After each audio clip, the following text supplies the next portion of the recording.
So, hi everybody. Great to see you.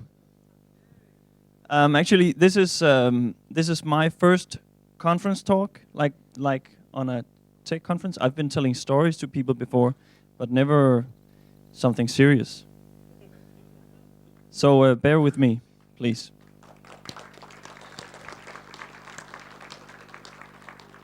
So, well, I'm first. Let me just introduce myself. I'm Jeppe. I'm 33 years old, and I've got 2 kids, and a great job with fantastic colleagues. Actually, they are all here. and then I on the side I have a startup called MyPhoner, and this startup is just starting to see its first revenue, and that's pretty exciting to me. To get here, I went through a hell of a lot of trouble. And this next 30 minutes is my story. And I'm going to let you learn from my miserable failures. And based on how you should not do, I'll end up with a 3-step guide to bringing your own ideas to life. So let's just quickly look through what happened to me the past 3 years. How's the sound? I'm trying to hold this kind of steady, but whoa. Okay, the story begins in spring 11, where I built the first prototype for this MyPhoner project that I just told you about. And I actually dig down and found a screenshot of this. And the idea for MyPhoner came when I was working for another startup back in 10, and I was sitting in a shared office space, and right behind me sat a freelance telephone sales person, and he was doing cold calling. And cold calling is when you call people you don't know. So you have a list of leads, and you just start from one and call them up and say, "Hi, do you want to buy my product?" And most of them say, "No, fuck off." And you tend to get depressed. So cold calling is a very hard thing to do, but anyways, lots of people do it. And I just noticed that this guy, he was using Excel spreadsheets to manage his leads. And so he would sit on and look at this Excel spreadsheet, and he would find someone he felt like calling, and then he would call them up, and they would say no, and then he would write "jackass" in a cell, and maybe paint it red, and then he would move on, right? And this, to me, that is pretty inefficient. And I thought, I mean, with a small, easy app, I can do this. I can make his life a lot better. Anyways, so I built this prototype after I stopped working for that startup, and I found a co-founder for me, and the guy was supposed to do sales and marketing. And when I finished the prototype, he left. So he didn't do anything at all. And at this point in time, I strongly believed that I needed someone as a co-founder to help me bring my ideas to life, because I was just a developer. So how could I do sales and marketing, stuff that I didn't know anything about? I mean, going out and talking to people and stuff like that, crazy. Okay, so I didn't really see myself as this person who could do all that, and I was looking for then another startup or another idea or another co-founder, something that would bring me on the right track, because I really wanted to do my own stuff. And then this project MoneyBots turned up. And here's a screenshot from our first version of MoneyBots. And so MoneyBots is a widget for web shops that offers end users the ability to ask and chat to their friends about products that they're looking at online and get social confidence about this. So the idea was simply that the web shop owner should install this widget, and then they would sell more. So our tagline is "sell more." Great. And we went ahead and we built a lot on that, and we tried to find some customers and stuff. And then then I had a daughter, and I'm just saying that because some of you might know that having a child you can compare that to having another startup. So as you can see, also pressure is building here. So my partner in MoneyBots worked in a financial institution, and they had an idea. They wanted to build a prototype for a risk management tool. And so because he knew me, I was hired to do that prototype. And that was great because I needed some paid work because the MoneyBots thing was not really getting me anything. So so I said yes to that, and we went ahead and built that prototype. And then I could make some money on that, and then I could work in the evenings on the MoneyBots project. And so this Riskit project, that's a thing, that's a kind of a corporate solution for mapping risks to IT assets and creating a more intelligent mitigation plan for the organization. And we did that by inviting everyone to collaborate on assessing and mapping the risks and IT assets. If that makes sense, you are clever. And we went ahead and we built it during the day, as I said, and then MoneyBots during the night. And that went on for about a year, I guess, and everything was kind of good. But then there was a renewal of the assignment for the Riskit project, and I was without paid work for some time. And so I had to go look for another client to get my butter on my bread. And I got frustrated that, I don't want to go work for other people to get my money. I want to work on my own projects. I want to make my projects make me money so that I can live off of what I really like to do. And so I still had the idea about MyPhoner, and I also had another idea that I have been having in my head for some time. So I thought, well, maybe if I can, make these ideas quickly, make some money, then I don't have to take another client. And so in the course of about 10 days, I built 2 products and launched them and started selling them. And one was the next version of MyPhoner, and that was a really bare-bone prototype-ish version, but it had a landing page, and the first one didn't, so that was a big difference. And this landing page, people could actually sign up, and when they signed up, they could also sign in. That was cool. And I put an AdWords campaign out, and then I hired a salesperson to use this system because I learned you need to build stuff that is kind of scratching your own itch, right? So I need to invent an itch to scratch to build this product, and then I invented this itch. And so this is so it's in Danish, but it's a kind of a niche product. It's a full service hosting thing for Danish building material manufacturers. Okay, so people that make bricks, and they're not too tech. So for them, it would be very convenient to have someone build them a website, choose a design, do the whole thing, do the hosting, works for mobile, everything for a monthly fee. Nothing more to it. So I had the salesperson using MyPhoner calling these guys and having a lot of no's. But actually, one thing I want to say about this CMS system that's really cool, it took me, I guess, 3 hours to put it up. And here's the business model, or the idea. So I took Locomotive CMS. How many of you guys know this CMS system? It's all of you who don't know it, check it out. It's really cool. It's an open source CMS built in Rails, and it's easy to set up. And I just built a multi-site CMS hosting and put it on Heroku in a couple of hours. And then I put up the landing page. And then I thought, every time I get a client, I'll just go to Wrap Bootstrap, buy a theme for $12, and then I would cut it into a liquid template and take the content from their current site and put it up. And I could do that within 5 to 6 hours. And then I would have a monthly income of, I don't know, what is 249? That's 125 zloty, something like that, every month for every customer for 5 hours of work. Anyways. Yeah, okay. So then things started to happening. So Riskit, that had been my main source of income, turned into a startup.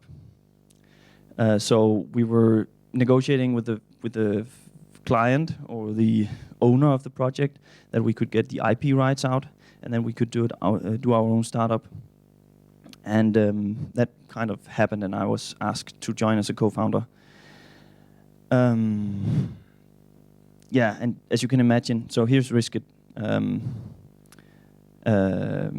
And you can imagine that now we had to go out and find that source of income. And not only that, we had been working on MoneyBots for a long time, and we launched a new version just around this time, which is now called Shap, for shopping apps. And yeah, so Shap was basically a split of each of MoneyBots' features into small apps that each would run as a widget on a web shop, providing targeted functionality towards shoppers and giving shop owners the ability to run split tests and see what apps would work the best. So, so here's 3 apps presented, and one is kind of ask a question, very simple. You ask a question, and the shop owner comes back to you and answers that, and then he can collect all the questions, answers, and build FAQs that are product specific for each page where there's a product. And the next one is kind of you shop around, you find a couple of products, then you ask your friends on Facebook, which of these 2 products should I choose? So you make them vote for what product you should buy. And then the last one is simply to subscribe for price updates. So if the price of the product I'm looking at goes down, then let me know. And then, yeah, we thought that was pretty cool. And we had it working and everything. That was amazing. And then we launched this campaign, and it really didn't work out. Let's see. Yeah, so we kind of also knew that, I mean, at this point I had 4 startups running, plus a baby. And of course everybody knew that this was way too much, and we agreed that, I mean, kind of Riskit getting into becoming a startup was kind of a mistake or an accident. Maybe not a mistake, more like an accident. But we needed to decide to kill one of them, Riskit or Shap. And the other 2 that I had for myself, I just had to put them on ice. So we agreed on a time where we had to decide. And then we launched this campaign for Shap. And it failed. We didn't have any feedback, or the feedback we got was really, you need to do so much more. And then at the same time, we started to see a lot of interest from other potential customers for the Riskit project. And since we were a little bit more into the domain of that, and some investors were even interested, we kind of decided on that. So, so Shap died in April 2013. And I also fired my salesperson and put the other 2 projects on ice, stopped the AdWords campaign and that. So now we had the focus we needed. That was cool. But I kind of still needed some money to live off of. And then when my father came along, now it gets worse. When my father came along with a month worth of work, building a prototype for an expert system for a big Danish shipping company, they happen to need a better decision support system for managing incidents with late ships. I couldn't really turn him down. I mean, yeah. So we built it to be a generic platform so it could become a product. And even though it was a paid project, it was very much like doing another startup. And when my father then later on called me back from Shanghai together with his partner, his business partner, after their first demo out there, and they wanted a lot of more features, and they wanted them delivered in no time, it kind of turned into a crisis involving a lot of stress, and I almost broke down. Yeah, and then of course, I kind of ran out of money again. So I also had some people help me building those products, and I needed to pay them, of course. And so I took a freelance assignment in a big company for 3 months, trying to clear out the mess. And yeah, I mean, pressure was rising to do more work on Riskit. We had interested investors and interested customers, and I remember my partner, he said, well, we have this interested investor. I'm having a meeting with him tomorrow, and he's very hot. I think we have him. And I said, that's great. I'll go to work and tell me what happens. And then he called me back and says, yes, I told him all these new features that we don't have yet, and he asked for a login. Can you make them? So, and I was at work, and well, when do you want me to make them? So, well, I said he could have the login next week. He said, okay, because of, and then he had made all kinds of excuses. Anyways, so you can imagine where this is going, or you can see it actually on the graph.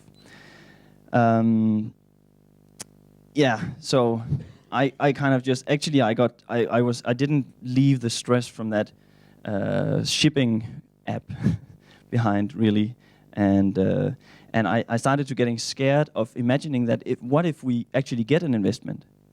I mean, what would happen then? Then we would have to build features and we would have to scale the organization. I would have to become the CTO and manage people, maybe. Gosh. Okay, so eventually it got to the point where I felt like I had to choose between having a family or running a startup. And then I just chose my 2 kids and my wife over the other thing. So, yeah, failure.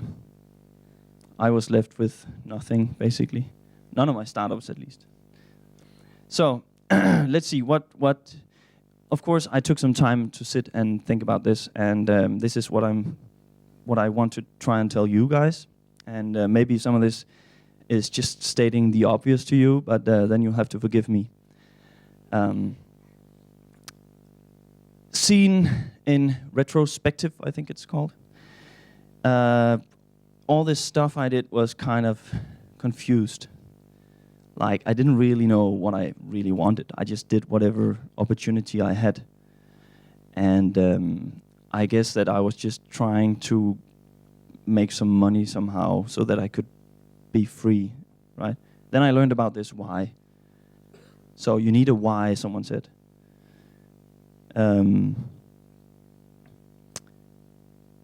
Yeah, so the idea with the why is that you need to have some kind of idea or ideal that you're working for, something that will keep you driving, so to speak, right? So and the money thing is not really good enough. So my why is so that is a really good sentence to try and work with. Yeah. I mean, I think, as I said, I think my why was to make a lot of money so that I could be free, without defining what free is, by the way. But bringing ideas to life is really much more than that. And to be an entrepreneur is much more about the journey than the end goal. And I have an example. I went this Wednesday, actually, I went to an event in Copenhagen where we had a guy called Dan Martel on Skype from San Francisco. And he's a crazy guy. I don't know if anyone knows, of you knows him, but he's a crazy guy that did a lot of crazy stuff. And you can Google him and find out yourself. But at one point, he made a business that had a revenue of, I think, $1.6 million. And then he sold it for a boatload of money. And then he woke up the next morning feeling empty inside. And because no one depended on him to get up that morning out of bed. And it actually forced him into therapy. And I thought that was interesting. Because he was free, right? Yeah, so this why thing is, I guess it's pretty important. And I mean, one thing is going to therapy for having too much success. Another is going there for being one big failure.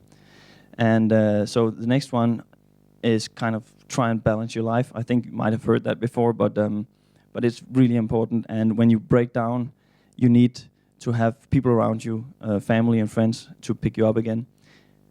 So, yeah. Don't be afraid to ask for help when you get out there. Let's just move on. Okay, so this one I think is pretty interesting because I wasn't able to figure out whether one of my ideas were about to take off or not. So if you've ever been doing a startup or are doing a startup, how would you know when to quit? Or how would you know when to stick? There's a guy called Seth Godin. He's written a book called The Dip. And in that book, he draws up this graph. And so on one axis, you have the returns. And returns is not only profits here. It can be the feeling of success, for example. If you get good feedback from your initial customers, or even your friends or stuff. Or maybe just the feeling of, wow, I'm doing this thing. I'm finally doing it. That would make you feel successful. And that's the returns. And the other axis is effort. And and every project kind of has this dip. You start out, you get a lot of returns in terms of good feelings, and then at some point you hit reality, and you figure out that you have to do a lot more work to make this thing happen, and then you enter the dip. And as you can see, there's a good quit point and a bad quit point. And I think for every one of my ideas, I chose a bad quit point. And it's really hard to see it when you're in there.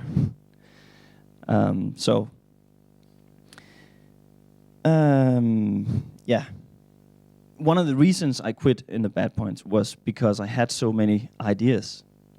And when one seemed to be failing, I just took the next one. So when Jeppe was having a bad marketing campaign, I just jumped on to Risk It, who seemed to have a local maxima. And then Jeppe died, and too bad. So the important thing here is that it's if you don't have a dip, there's something wrong. You'll never have success without a dip. The dip is what, when you conquer the dip, or when you get through it, this is what will make you different from your competition. And this is why you have something to go for, because if there wasn't a dip, you wouldn't have this product would have been built before you did it. Okay. So, opportunity. Some of you might know that, in Chinese, there's this crisis consists of two characters. The one is danger, and the other is opportunity. So, talking about opportunity, when I quit Risk It, I took some time to think about what's next. And and eventually I ended up taking a job, even though I had been rejecting that for some years. And I really enjoy that. And I then decided how I wanted to continue bringing ideas to life, because I'm not stopping doing that. I still want to bring my ideas to life, maybe just one at a time. And so here's how it works. Let me just, for 1 second, see, because I can actually see you. So can you say, how many of you guys have some idea that you would like to bring to life if you could? Okay, that's quite a lot. And I actually don't believe you guys that don't raise your hand. So here's how it works. You get an idea, then you build a product, and you have a business. Okay. Maybe this is more like it. And actually, I sat down and tried to figure out, this is just a brainstorm, and this is some of the stuff that I could think of. And each one of these, we could talk about them for a long time. But what's really important here? Well, let me tell you another story. While you look at this wonderful graph, as you can see down here, family only contributes to stress. At least in business. Okay. A month ago, I went to another event in Copenhagen. And there we had on Skype from, I don't know, somewhere, San Francisco probably, a Joel Cascoin from a company called Buffer. And Buffer is a service where you, as I understand it, the idea is that you log in the morning, and then you put all your tweets in a queue, and then Buffer will tweet them for you during the day or during the week. So you can kind of plan your marketing or whatever, your social life, or talking to your friends up front. That's really cool. Apparently, that's smart. Anyways, the thing that was really cool about this was he told how he launched this idea. And So when he got the idea of Buffer, he thought, well, it might be a good idea. I think I need this, but what about other people? Would this be a business idea? I don't know. So he put up a landing page that would tell about the idea as if it was a product already, and it would have a sign up now button. And people would click that, and then they would see a screen that said, well, we're not quite ready yet, but if you give us our email, we'll let you know when the product is ready. That's pretty cool. So people signed up, and he mailed them and talked to them about what they imagined this product to be, and he would Skype them. And after a week, he put up another page so that you would, when you clicked sign up, you would see a plans and pricing page. And then you would click on the features you wanted and the price you were willing to pay. And then you would get the email field. That's pretty cool. And so after 2 weeks, he knew that he had a market. And he knew how his product was going to be shaped. And he went ahead and built it. So this is by far the most important thing when you're looking in to try and make your idea come through. Product market fit. And I believe in that very much from my own experience. And I think I did a little bit of it when I built my phone the second time. Because actually, okay, so I built a prototype, but that was more like for the fun of it. It didn't really work. So when people signed up, they quickly quit again. But I got over the course of a couple of months, I got 40 signups and some feedback. And that kind of gave me the idea that I could actually go and sell this if I wanted to build it, to finish it. So my phone lives on today. It's more like a pet project, but here's how some of it looks. So you can put a list of leads, and then you can call them, and you can record all the history, and you can export them back, and you can do some more nifty stuff. But it's pretty simple, and I have customers, and they use it every day, and it's fantastic. I mean, it doesn't make me nothing near a living. I think I make a little less than I use on Heroku.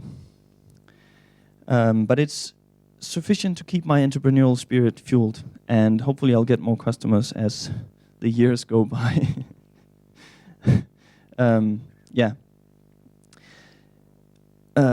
Okay, so I'm turning down offers to become co-founder of some idea or take freelance gigs almost daily, actually. And I really want to focus now. So I want to be in control over my idea, and I want to be in the control of the pace and direction of this idea. I don't want any co-founders anymore. I want to do it myself. And I don't want any investment, not now at least, maybe when I should scale the business and it's a profitable business. But this is how it works right now. So, bearing all this in mind, here's the jewels for you guys. If you have an idea and you want to bring it alive. First one, know your why. So my why is to build superior productivity tools so that other people may enjoy their work too. How do you like that? Isn't it great? It's better than money. Okay. Achieve product market fit. You know the story I just told, how that should be done, and that's the ultimate lean startup. And the third one, be in control. So many people talk about, you know, you have to go to Y Combinator, and then you have to get an investment, and then in 3 years you'll sell your $1 billion company. No, I mean, we hear about those stories, but those are the few. There is 1 billion startups that fail every day, and yeah, having investors is like having people own you, and they will just eat you up and decide for you what to do, and they will not care about your why. So don't go there. Get revenue first, at least. So revenue, okay? Okay, I guess that's it, and it's time for Q&A and beer.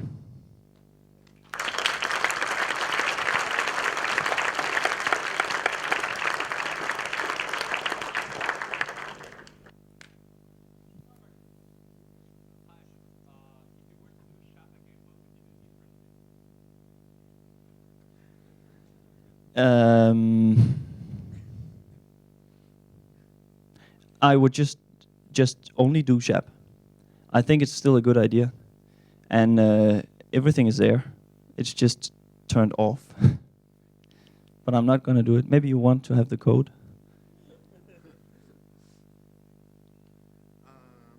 So why would you start idea? Ideas come from knowing a problem, I believe. I mean, then we have to define idea, okay?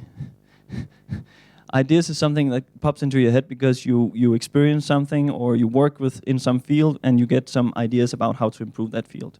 That's how I see ideas.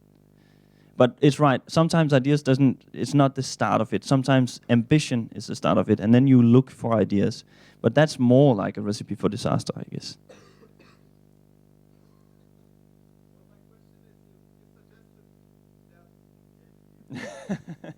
Good one. Well, you know, I have learned a lot from my own experience, obviously, but I also learned a lot from others.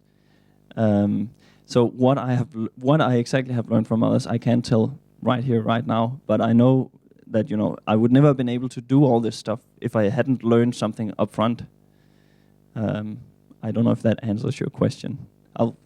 Hit me afterwards. I'll remember something I learned.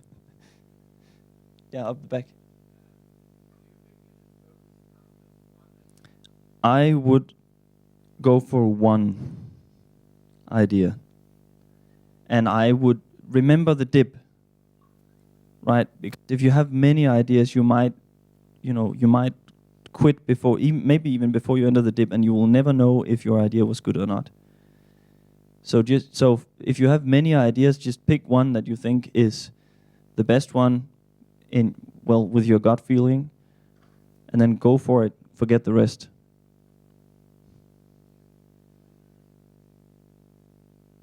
Are you happy without those activities that you mentioned? That pressure? I'm definitely happy without the pressure. I mean, some of this. I mean, having 4 startups and doing all this and building two ideas or building 2 companies or whatever you want to call it in 10 days was amazingly fun and all that stuff. But it didn't really bring me anywhere after all. So I'm very happy with where I am now. Sorry? Oh, so if I regret anything? I don't regret anything. How would I learn all this I learned without doing the stupid things I did? No, you should not regret. That's a bad strategy. Of course. So if I didn't do all this stuff, I wouldn't be standing here today and try and tell you all how you should not do.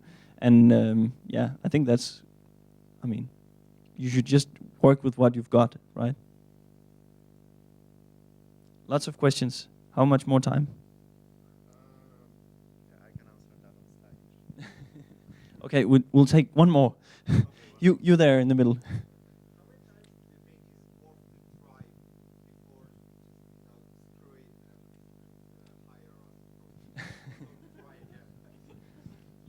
hire us? What do you mean? I mean, I'm not sure if I understand that question right. I mean, I think.